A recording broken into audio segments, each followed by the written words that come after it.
Welcome students. आज हम आपके व्याकरण पुस्तक व्याकरण कुंज के पाठ 6 शब्द निर्माण के अंतर्गत आने वाला तीसरा टॉपिक समास पढ़ेंगे। इसी शब्द निर्माण में आपने पहले उपसर्ग और प्रत्यय टॉपिक्स पढ़े और अब ये आपका तीसरा टॉपिक है समास। अब समास जो होता है इसमें आप देखिए, समास शब्द को इंग्लिश में हम कंपाउंड भी बोलते हैं। ठीक है, अब इसमें आप देखिए कि नीचे आपके 2 कॉलम दे रखे हैं आपकी बुक में। एक कॉलम में आपके बहुत सारे शब्दों का समूह है और दूसरे में आपका उनके लिए एक शब्द लिखा है। ठीक है, अब इसमें देखिए क्या क वर्ग में क्या क्या लिखा है। आज्ञा के अनुसार, ख वर्ग में लिखा है उसके लिए आज्ञा अनुसार। विद्या के लिए आल्य, ख वर्ग में लिखा है विद्यालय। महान है जो आत्मा, ख वर्ग में उसके लिए लिखा है महात्मा। उसके बाद क वर्ग में लिखा है दाल और चावल, ख वर्ग में उसके लिए लिखा है दाल चावल। 10 है आनंद यानी कि मुंह, जिसके अंतर अर्थात रावण। अब इसके लिए ख वर्ग में लिखा है दशानन। उसके बाद क वर्ग में लिखा है 4 राहों का समूह, ख वर्ग में लिखा है आपका चौराहा। क वर्ग में लिखा है रेल पर चलने वाली गाड़ी, उसके लिए ख वर्ग में लिखा है रेल गाड़ी। तो बेटा आपने इसमें क्या चीज़ नोट करी है, इसमें आपने ये चीज़ नोट करी है कि आपके क वर्ग में बहुत सारे शब्द लिखे हैं, बहुत सारे शब्दों का समूह लिखा है और ख वर्ग में उनके लिए एक शब्द लिखा है। उन अलग अलग शब्दों के समूहों के लिए ख वर्ग में उनको संक्षेप रूप में लिखा है, या उसको आप एक शब्द में कह सकते हैं कि एक शब्द में लिखा है। तो बेटा आपने पहले सारी बुक्स के अंदर ही आप अनेक शब्दों के लिए एक शब्द पढ़ते हो ना बेटा, तो ये समास जो होते हैं ये भी उन्हीं की तरह होते हैं, अनेक शब्दों के लिए एक शब्द। ठीक है, अब इसमें देखिए क वर्ग के अंदर आपके जो शब्दों का समूह है उसको हम क्या कहते हैं, पदबंध कहते हैं। उसको हम क्या कहते हैं, पदबंध। और ख वर्ग में एक शब्द है। ठीक है ना, क वर्ग के सभी शब्द क वर्ग के सभी शब्द क वर्ग का संक्षिप्त रूप हैं। ख वर्ग के जितने भी शब्द हैं क वर्ग के शब्दों के समूह के लिए संक्षिप्त रूप लिखा है। इन्हें समस्पद या समासिक शब्द कहते हैं। जो हमने ख वर्ग के शब्द लिखे हैं इन्हीं को हम समस्पद या समासिक शब्द कहते हैं। जिस विधि से समस्पद या समासिक शब्द बनाए जाते हैं, यानी कि वह प्रोसेस जिसके द्वारा समस्पद या समासिक शब्द बनाया जाता है, यानी कि उसको संक्षेप में लिखा जाता है, उसे हम क्या कहते हैं। यानी कि जब हम शब्दों के अलग अलग समूहों को, जब शब्दों के समूह को हम एक संक्षिप्त रूप में लिखते हैं तो उसे हम समास कहते हैं। या समास शब्द का अर्थ क्या है, यहाँ संक्षिप्त करने की विधि। अब इसकी डेफिनेशन देखिए क्या लिखी है, ये आपको कॉपी में लिखनी है आपको डेफिनेशन। परस्पर संबंध रखने वाले 2 या 2 से अधिक शब्दों के मेल को क्या कहते हैं, समास कहते हैं। अब अगला टॉपिक है हमारा समास विग्रह। अगला टॉपिक हमारा क्या है, समास विग्रह। बेटा जैसे अनेक शब्दों के लिए एक शब्द है ना बेटा, ये तो आपका ऊपर जो मैंने बताया आपको मिलता जुलती चीज़ थी कि अनेक शब्दों का समूह जो होता है उनको हम एक शब्द में जो लिखते हैं वो आपका समास कहलाता है। लेकिन ये इसमें अनेक शब्दों में एक शब्द में जो है समास विग्रह, समासपद, ये सब कुछ नहीं होता है, समास विग्रह नहीं होता है उसमें। ठीक है, जब समासपद के सभी पद अलग अलग किए जाते हैं तो उसे समास विग्रह कहते हैं। ठीक है, जब समासपद के सभी पद अलग अलग किए जाते हैं तो उसे हम समास विग्रह कहते हैं। जैसे माता पिता समासपद का विग्रह है माता और पिता। यानी कि जैसे आप लोग बेटा आप संधि विच्छेद करते हो ना किसी भी शब्द की, तो ये समास विग्रह भी वैसे ही होता है कि हम जो हमारा जो समासपद होता है, ठीक है, हमारा जो समासिक शब्द होता है या समासपद होता है, जब हम उसको अलग अलग करके लिखते हैं, एक्सपैंड करके लिखते हैं, तो उसे हम कहते हैं समास विग्रह। जैसे माता पिता समासपद का विग्रह है माता और पिता। ठीक है ना, माता और पिता। उसके बाद देखिए अगला टॉपिक क्या ले रखा है, समासपद। समास रचना में 2 या 2 से अधिक पद होते हैं। ठीक है, जब हम समास की रचना करते हैं तो उसमें 2 या 2 से अधिक पद होते हैं। पहले पद को पूर्व पद कहते हैं और दूसरे पद को, यानी पद किसको कहा गया है यहाँ पे, शब्द, क्योंकि जो समास शब्द जो होता है ना उसमें जो पहला जो पार्ट होता है ना, शब्द का पहला पार्ट होता है उसको हम पूर्व पद कहते हैं और जो दूसरा पद होता है उसको हम क्या कहते हैं, उत्तर पद कहते हैं। इन दोनों पदों के मेल से एक नया शब्द बनता है। अब इन दोनों के ही मेल से एक नए शब्द का निर्माण होता है जिसे हम समास पद कहते हैं। अब देखिए ये हमारी नीचे दे रखे हैं समास के भेद। अब इस फ्लो चार्ट में भी भेद आप लर्न कर सकते हो, और ये देखिए इसको सिंपल वे में भी लिखा है। और सबसे पहला है हमारा अव्ययीभाव समास, तत्पुरुष समास, देन कर्मधारय समास, द्विगु समास, द्वंद्व समास, बहुब्रीहि समास।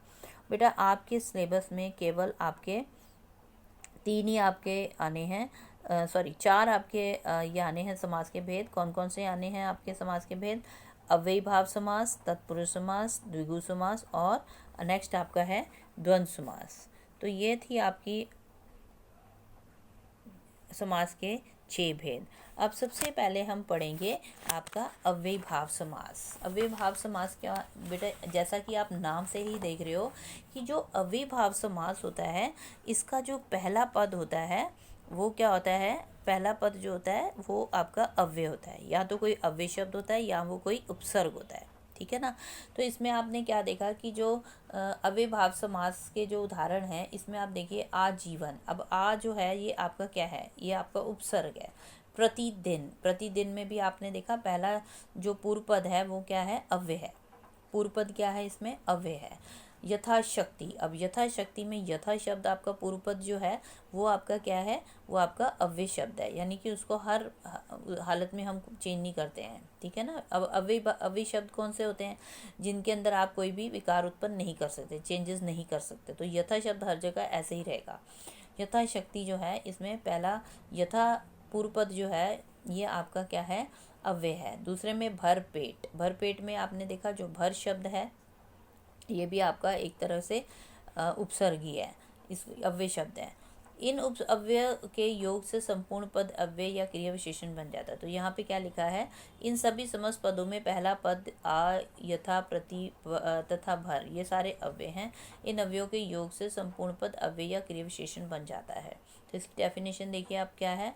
जिस समास में पहला पद अव्यय हो तथा समस्त पद अव्यय बन जाता हो वह अव्ययीभाव समास कहलाता है। अब इसके उदाहरण देखिए, अव्ययीभाव समास के कुछ अन्य उदाहरण क्या हैं? यथाशक्ति, यथा विधि, विधि के अनुसार, प्रत्यक्ष, आंखों के सामने, बेखटके, बिना खटके के, यथोशक्ति, जो उचित हो।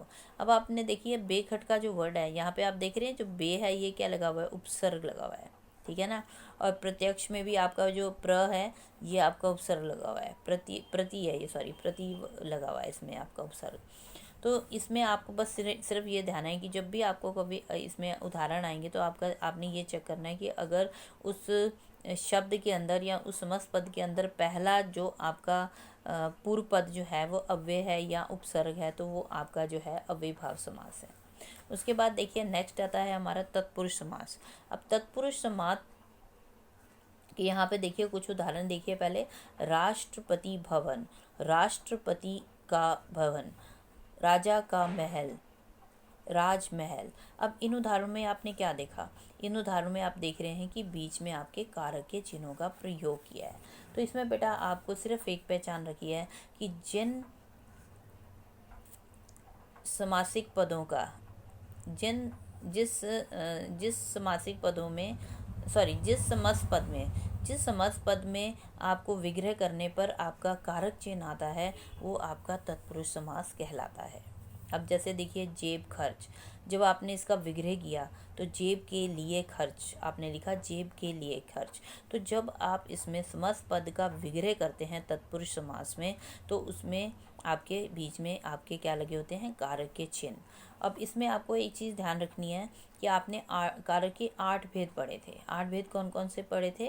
कर्ता ने कर्म को करण से संप्रदान के लिए अपादान से संबंध का के ही अधिकरण में पर संबोधन है अरे।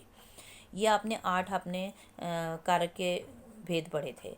अब इनमें से आपने ये चीज़ ध्यान रखनी है कि इनमें से आपका कर्ता और संबोधन, ठीक है, इस समास में शब्द समूहों के बीच में कर्ता और संबोधन कारक चिन्हों के अतिरिक्त अन्य सभी कारक चिन्ह जो हैं उन प्रसर्गों का प्रयोग होता है। मतलब जो सिर्फ कर्ता और संबोधन कारक में तत्पुरुष समास के शब्दों की रचना नहीं होती है, सिर्फ आपकी किस में होती है, बाकी के जो 6 इसके जो भेद हैं कारक के, उनमें सब में आपके लगता है ये, ठीक है ना।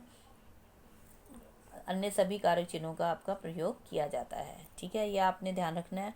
और अब देखिए अब इसकी डेफिनेशन क्या लिखी है। देखिए सबसे पहले इसकी डेफिनेशन देखिए तत्पुरुष समास की। जिस समास में दूसरा पद प्रधान हो उसे तत्पुरुष समास कहते हैं।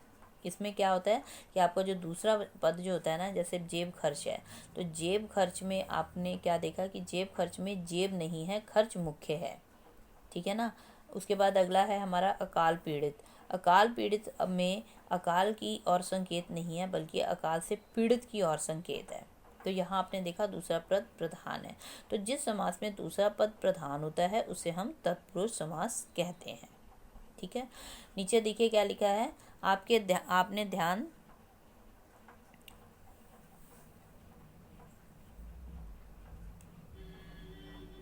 नीचे आप देखिए क्या लिखा है। इसमें आपका लिखा है कि आपने ध्यान दिया होगा कि विग्रह करते समय दोनों पदों के बीच का, के, की से प्रसर्ग विभक्तियां आई हैं तथा समस्त पद बनाते समय इन विभक्तियों प्रसर्गों का लोप हो गया है। वो तो आपने देख ही लिया शब्दों के उदाहरण में कि जब आपने समास का विग्रह किया, तत्पुरुष समास के शब्दों का विग्रह किया, तो उसमें बीच में जो विभक्ति चिन्ह है वो आप लिखेंगे। और जब इसको आप समासिक पद में बदलोगे, समस्त पद में बदलोगे, तो वो विभक्ति चिन्ह का लोप हो जाएगा। तो अब देखिए ये सारे आपने उदाहरण जो हैं इसके सारे आपने ध्यान से पढ़ने हैं, तत्पुरुष समास के जितने भी उदाहरण हैं, ठीक है। अब इसमें आपने ये रखना ध्यान कि कर्ता और एक आपका संबोधन, उसमें आपके समासिक पदों की रचना नहीं होगी, बाकी सब में आपकी होगी, ठीक है। देखिए कर्म कार्य की विभक्ति को का लोप, इसमें आपके उदाहरण देखिए। ग्रामग्रत, ग्राम को गत, ग्राम किसको बोला गया, गांव को, ग्राम को गत, गत का मतलब होता है जाना। उसके बाद है माखन चोर, माखन को चुराने वाला, आपने देखा बीच में विभक्ति चिन्ह को आ रहा है कर्म कार्य का। मरणासन, मरण को आसन, पहुंचा मतलब मरने वाले को बोलते हैं। उसके बाद सर्व प्रिय, सर्व को प्रिय, अब देखो सब में विभक्ति चिन्ह को आ रहा है। उसके बाद इसी तरह आपने अगला देखना है कारक, करण कारक की विभक्ति कौन सी है, से या के द्वारा का लोप। तुलसी कृत, अब देखो इसमें लोप हो गई, तुलसी कृत, इसमें लोप हो गया ना इसका विभक्ति चिन्ह का, तुलसी द्वारा कृत। अब इसका विग्रह आपने करा तो क्या लिखा, तुलसी द्वारा कृत। हस्तलिखित, अब इसमें देखो हस्तलिखित जब आपने शब्द लिखा, इसमें आपके विभक्ति चिन्ह जो है से जो है वो विलुप्त हो गया। और जब आप इसका विग्रह करोगे तो उसको लिखोगे आप हस्त से लिखित। रेखांकित, रेखा से अंकित। मनगढ़ंत, मन से गढ़ा हुआ। इसी तरह अगला हमारा कारक है हमारा भेद संप्रदान कारक की विभक्ति के लिए का लोप। परीक्षा केंद्र, परीक्षा के लिए केंद्र। देशभक्ति, देश के लिए भक्ति। हथकड़ी, हाथ के लिए कड़ी। तो अब आप देख रहे हो बेटा कि जब आप तत्पुरुष समास का जो समस्त पद है उसके अंदर विभक्ति चिन्ह का लोप हो जाता है, और जब हम उसका विग्रह करते हैं तो उसके अंदर उसका विभक्ति चिन्ह का प्रयोग करते हैं। इसी तरह आपके अपादान के उदाहरण है भयभीत, भय से भीत। पद मुक्त, पद से मुक्त। रोग मुक्त, रोग से मुक्त। जन्मांध, जन्म से अंधा। संबंध कारक की विभक्ति, ठीक है ना। आप इसमें देखिए कौन कौन इसकी विभक्ति क्या होती है, का के की होती है ना, तो राजकुमार, राजा का कुमार। राजसभा, राजा की सभा। ये समय अनुसार, समय के अनुसार। सेनापति, सेना का पति। उसके बाद नंबर 6 आपका है अधिकरण कारक की विभक्ति, क्या है आपने देखो में और पर। इसका लोप कैसे किया, वनवास लिख के, वनवास, वन का वास, सॉरी वन में वास। आत्मविश्वास, आत्मा पर विश्वास। गृह प्रवेश, गृह में प्रवेश। घुड़सवार, घोड़े पर सवार। तो ये थे बेटा आपके तत्पुरुष समास के कुछ उदाहरण। उसके बाद आपका नेक्स्ट आपका देखिए आपका है द्विगु समास। ये तो द्विगु समास जो है ये आपका बहुत इजी है। द्विगु समास में क्या है कि आपके जैसे मैंने आपको बताया कि इस समास के जो 2 पद होते हैं, ठीक है ना, समस्त पद के जो 2 पद होते हैं, पहला पूर्व पद और दूसरा उत्तर पद। तो इसमें क्या होता है, द्विगु समास का जो पहला पद जो होता है ना बेटा वो संख्यावाची होता है, यानी कि उससे आपको किसी संख्या के बारे में पता चला है, किसी नंबर के बारे में पता चलता है। तो इसका पहला पद जो संख्यावाची हो वहाँ द्विगु समास होता है। इसका आप देखिए उदाहरण देखिए, चवन्नी, चवन्नी 4 आनों का समूह, तिरंगा 3 रंगों का समूह। यहाँ चवन्नी में 4 और तिरंगा में 3 शब्द जो हैं वो क्या है, संख्यावाची हैं, तो यहाँ द्विगु समास है। और ये सबसे इजी समास है आपका। नवरात्र 9 रातों का समूह या समाहार भी बोल सकते हो, समूह या समाहार कुछ भी हो सकता है। त्रिफला 3 फलों का समाहार या 3 फलों का समूह। दुवन्नी 2 आनों का समूह। सप्ताह 7 दिनों का समूह। चौराहा 4 राहों का समूह। पंचवटी 5 वटों का समूह। उसके बाद नेक्स्ट देखिए द्वंद्व समास है आपका। द्वंद्व समास में बेटा क्या है, इसमें देखिए द्वंद्व समास जो होता है, इसमें जो नीचे लिखे समास पद, इसमें जो दोनों के दोनों जो पद होते हैं ना, दोनों एक समान होते हैं। मतलब ना ही प्रधान पहला होता है, ना ही प्रधान दूसरा होता है, तो इसमें दोनों एक समान होते हैं, ठीक है ना। प्रधान कोई भी नहीं होता, दोनों एक समान होते हैं। दिन रात, दिन और रात। और एक चीज़ इसमें आपको ध्यान रखनी कि इसमें जो आपका जो 2 पद होते हैं, ठीक है ना, जो भी 2 पद होते हैं वो दोनों जो होते हैं वो क्या होते हैं, एक दूसरे के अपोजिट होते हैं, ठीक है ना। जैसे देखिए दिन रात, ये एक दूसरे के अपोजिट है, दिन और रात। राधा कृष्ण, राधा और कृष्ण, ठीक है। माता पिता, माता और पिता। सुख दुख, सुख और दुख। आपने देखा कि विग्रह करने पर दोनों खंड समान हैं, ये द्वंद्व समास के उदाहरण है, ठीक है। तो ये देखिए द्वंद्व समास के नीचे कुछ अन्य उदाहरण दे रखे हैं आपके। अपना पराया, पाप पुण्य, गुरु शिष्य, राजा रंग। तो ये बेटा आपने सबको अच्छे से पढ़ लेना है, और अगर कोई कन्फ्यूज़न हो तो आप मुझे किसी भी टाइम पूछ सकते हो। ये अब आपका ये जो चैप्टर है आप इसको ध्यान से पूरा पढ़ लेना, यहीं जहाँ भी कहीं डाउट होगा आप उसको कभी भी क्लियर कर सकते हो। अब इसमें आपके बेटा 2 तरह के क्वेश्चन बनते हैं एग्ज़ाम में, आपके 2 तरह के क्वेश्चन आएंगे। उसको हम टेस्ट में करेंगे, दोहराई जब करेंगे तो उसमें मैं आपको बताऊँगी। एक तो देखो आपको क्या करना होगा कि एक क्वेश्चन आपका आएगा, ये देखिए आपका जो आप अपनी बुक में देख लीजिएगा, यहाँ पे मैंने इसमें नहीं करा है पीडीएफ में, आप इसको देखिएगा। निम्नलिखित समस्त पदों का विग्रह कीजिए तथा समास का नाम भी बताइए। मतलब कि इसमें आपको समस्त पद दे रखा होगा, उसका विग्रह करना होगा और उसका आपको समास का भेद बताना होगा, ठीक है। एक क्वेश्चन ऐसे भी आ सकता है, और एक पैटर्न में आपका आएगा जो ये आपकी बुक के अंदर पेज नंबर 6 पे दे रखा है बेटा, वो सॉरी पेज नंबर 72 पे क्वेश्चन नंबर 6 दे रखा है। निम्नलिखित में से समास पद बनाइए और समास का नाम भी लिखिए। मतलब कि समास का विग्रह दे रखा है, उसमें विग्रह को आपने समास पद में बदलना है, यानी कि उसका संक्षिप्त रूप लिखना है, और उसके बाद आपने बताना है उसका भेद बताना है। तो इस तरह से 2 पैटर्न आपके एग्ज़ाम में आएंगे। इसको हम अभी टेस्ट में आपको दोहराई के समय मैं आपको दूंगी, और इसको आप तब तक इस चैप्टर को अच्छे से पढ़िएगा। और इसमें आपको क्या करना है कि समास की डेफिनेशन लिखनी है नोटबुक में। डेफिनेशन लिखने के बाद आपको उसके समास के डेफिनेशन लिख के एक आपको समास विग्रह की डेफिनेशन लिखनी है और समास पद की डेफिनेशन लिखनी है। उसके बाद आपको इसके भेद लिखने हैं, ठीक है। 6 भेद लिख के उसके बाद आपकी जो जितने भी आपके 4 भेद आ रहे हैं, अव्ययभाव समास आ रहा है, तत्पुरुष समास आ रहा है, तो इनके आपको सिर्फ 2 उदाहरण लिख के नोटबुक में काम करना है। ये यानी कि अव्ययभाव समास के 2 उदाहरण, डेफिनेशंस नहीं लिखनी है, डेफिनेशन आप बुक में से ही अच्छे से लर्न करोगे। अव्ययभाव समास के 2 उदाहरण लिखेंगे आप। उसके बाद आप तत्पुरुष समास के 2 उदाहरण लिखेंगे, द्विगु समास के और द्वंद्व समास के। तो ये था बेटा आपका काम जो आपने नोटबुक में करना है। उसके बाद हम इसका टेस्ट करेंगे। धन्यवाद।